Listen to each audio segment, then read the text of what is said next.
வேகமாக வர்றதில்ல தீவிரத்தன்மை, இலக்கு அடையிறது தான் தீவிரத்தன்மை. தீவிரமான வேகமாக வர்றது கிடையாது, வேகமாக ஒதுங்கி மூச்சு வாங்கி செத்து போகிறது கிடையாது.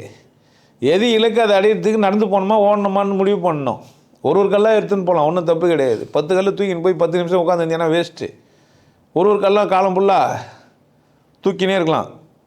போய் பாருங்கள் எறும்பை, நைட் அண்ட் டே ஒரு மணி நேரம் தான் எடுத்துன்னு வருது. நீங்கள் கண்ணுக்கு தெரியாத அளவுக்கு அது எடுக்குது. ஒரு 6 மாதம் பொறுத்து போய் பாருங்கள், உள்ள பெரிய மாளிகை கட்டி வச்சுக்குது. இப்படி போய் இப்படி இருக்கும், கட்டியிருக்கும் பில்டிங் உள்ள வீடுங்கள்லாம். மழை பெஞ்சா தண்ணியெல்லாம் உள்ளே போயிடும். இது எப்படி இருக்கும், சேஃபாக இருக்கும். அதோட ரெண்டு முனையில் இருக்கிற அந்த இதில் தான் எறும்பு கல் ஒன்று மண் எடுத்துன்னு வரும். எவ்வளோ எடுத்துன்னு வந்துருக்க முடியும் அதில்? அதான் தீவிரத்தன்மை.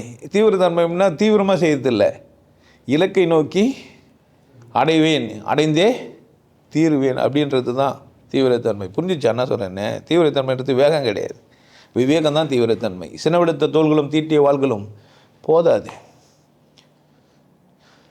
வீரம் துணைக்கு வராது, விவேகம் துணைக்கு வராவிட்டால் வீரம் உனக்கு போதாது. விவேகம் துணைக்கு வரலன்னா வீரம் போதாது. கத்தி சொல்கிறதில்ல விஷயம், உன் மேலே படாமல் இருக்கணும் ஃபஸ்ட்டு.